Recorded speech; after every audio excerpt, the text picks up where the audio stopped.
Hey guys, this is the Great Lugia here. Welcome to Pokemon Silver version to go through part 29.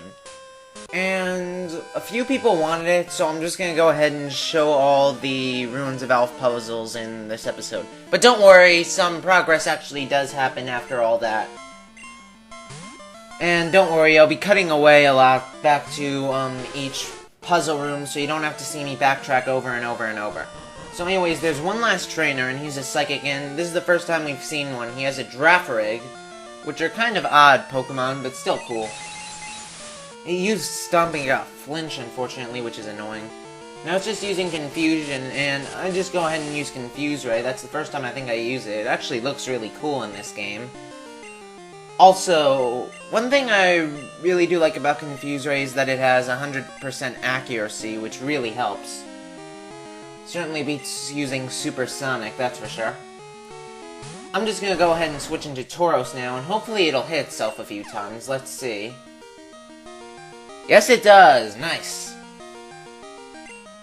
I'm just gonna go ahead and use Strength now, and that should be a 2-hit KO.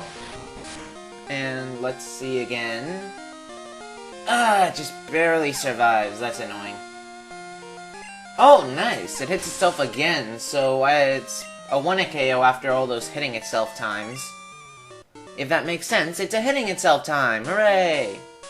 Anyways, you may notice that there's a patch of grass there. That's the only place in the game you can find Smeargle and Natu. Smeargle's not really good in-game, but it's a gimmicky Pokemon, basically. Natu is alright, I guess, but you'll need to teach it some good TMs. You're also probably going to want it to evolve to Xatu as soon as possible. And here's the first of these 3 puzzles, or the second out of 4, technically. I did the first one a long time back, which was a Kabuto. Now I'm just doing this, and, I wonder what it could be. Well, you'll just have to wait and see. I'm really good at solving these puzzles, plus I have an alright memory. I know what Pokemon is in each puzzle, basically. You may be able to tell now what it is. Yeah, by now you can probably tell what it's going to be. Yeah, now you can definitely tell what it is. I'm not entirely sure what goes on which side, so I'm gonna do the ones on top first. Up here. Yeah, now you can definitely tell what it is. And yeah, the bottom toe matches up with those feet, so I'm gonna put those there, and looks like I'm correct. And it is a Ho-Oh! Oh my god! Giant fire chicken! Ah! Anyways, back in a sec. Alright, we're back where I was before. Instead of going the same way, though, we are now going down this way. And I'm just gonna go ahead and have Tauros use Strength on these boulders. Going. And yeah. Here is the next area, just going down here, through that ledge. And here is the next puzzle. This is easily the most confusing. Because, like, the lines on the sides are, like, hard to tell where they are and such. Excuse me. I'm pretty sure that goes there. I'm just, like, taking guesses right now. I think that might go there. This should go there, yeah, those two definitely match up. This should go there, and this probably goes there. Oops, hit that mic by accident. Stupid shoulder. Just taking this and bringing it down there. That's simple, easy one. This should go here. Yeah, that looks like it matches up. The eye definitely goes up above here, and now you can definitely probably tell what this Pokemon is. If you can't now, you should be able to in a few seconds. And now I'm wondering if I did something a bit wrong with that one in the corner. I'm just moving this down here. Yeah, that definitely doesn't go there. That might go there, I'm not sure. That definitely doesn't go there. one I'm not too sure of. I decide eventually to, well, let's see. Yeah, put it on the side. And I'm gonna take this and put this down here. Yeah, that's the correct one now. Which means that these two are just like watery spaces that are blankish.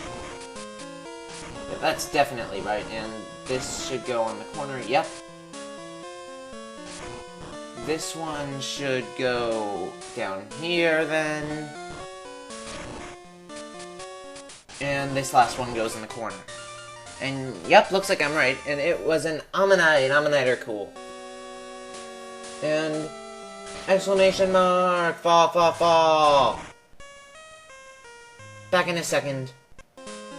Alright, here is the area that leads to the final chamber. All you need for this is surf. You don't need to go through Union Cave. You just need to reach the ruins like through Violet City or something. Just surf down there. And that area before is like where we were just before, like with Union Cave and such. And this is the final puzzle in Gold and Silver. And technically Crystal, although they do have like an extra thing for the ruins of Alph. But seeing as this isn't Crystal, I'm not going to get into that. And yeah, I'm guessing you can already get a good idea of what this last Pokemon is. Yep, that goes there. Actually, you'd probably have two guesses. Either one would be really close. And why do we keep hitting the mic? Hopefully that didn't come out too badly. So yeah, just moving this, and yeah, that should go there, and yeah, now you should get a really good idea of what it is. Again, though, you probably still might be a bit confused about which of the two it is. But now you should probably be able to tell which it is. Yep, and yeah, this is one of the easier ones. And yeah, it is an Aerodactyl! Yeah, I could definitely see some people mistaking this for Charizard. Personally, I don't think I ever did mistake it for Charizard when I was little. Anyways, cutting one last time. Alright, here we are. I had to cut out walking into the gym, but don't worry, you didn't miss any text. Anyways, it's time to battle Jasmine. Seeing as I have just enough time, I'm gonna try to stuff it into this video, so that we actually do something productive. I did those puzzles A, to battle some trainers, and B, to, well, get it out of the way, because some people did actually request I do those puzzles. So yeah, this is Jasmine. This isn't going to be tough, not because of the battle itself, but because of the time limit, and I did have to reset once, again, not because I was losing, I was actually winning. All she had left was like a Magnemite at half health, but I knew I went over the time limit, so I had to reset. Anyways, I lead with Eevee. It goes for Thunderbolt, which does a ton, despite Eevee's high special defense. Thankfully, it misses the second Thunderbolt, and to my surprise, she doesn't actually use a Hyper Potion on this Magnemite. So yeah, it goes down after 3 Mud Slaps, and Eevee levels up, which is definitely nice also. Level 29 now. Great work, Eevee. And now she's going to send in her second Magnemite, which surprised me a bit, because typically she sends in Magnemite, then Steelix, then her last Magnemite. Instead, this time it's Magnemite, Magnemite, Steelix, which surprises me a bit. Anyways, I'm gonna go into Farfetch for Death Fodder. I know it's kind of cruel sending it out against a Pokemon with Thunderbolt, but I need to heal up Eevee. Because I want to save Quilava for our final Pokemon. As I expected, it goes for Thunderbolt. Farfetch'd unfortunately dies. Bye, Farfetch'd. Grr! That was my Farfetch'd impression, by the way. I know, it's so spot on. Anyways, I'm just gonna go for Mud Slap here. It should be a 3 KO. Yes, it is. And it goes for Thunder Wave and misses, thankfully, which is nice. I go for Mud Slap again. And let's see. Nice, it misses Thunder Wave again. So yeah, 3 out of 4 times against her Magnemites, they missed. So, yeah, her final Pokemon is a Steelix, and this is easily her toughest Pokemon. This Pokemon can definitely be tough to beat. So, level 35 Steelix, again, really tough. And I'm just going to go into Quilava. I'm going to lead off with an Ember, and hope for the best. And he does a fair bit of damage, and wow, I got a burn. I actually got a burn on the last try also, so that's really weird. It just goes for Rock Throw, though. And thanks to the burn, it's a 3-hit KO. I'm just gonna go ahead and... I'm going to headbutt it, because I know if I use Ember, it'll barely survive, and then she'll use a Hyper Potion. And I'm hoping for a flinch, but it doesn't flinch, unfortunately. So it goes for Rock Throw. And it gets a crit, of course! Of course! One time I get something like a burn, it doesn't matter, because it gets a crit. So now I'm left into using Lapras, and hopefully this should be able to finish off Steelix. I'm just gonna go for Surf. Like, Iron Tail shouldn't KO, hopefully, and Rock Throw... Actually, neither of them should KO because of the burn. So yeah, I go for Surf, but it barely survives, of course. But thankfully it just goes for Screech, and it gets killed by the burn. So even after dying, Quilava's still able to kill things. That's awesome. I'm gonna have to cut out part of the text right here, like when she gives you the TM. Basically, she gives you the badge and then Iron Tail, like right here. Ethan received Mineral Badge! Bye!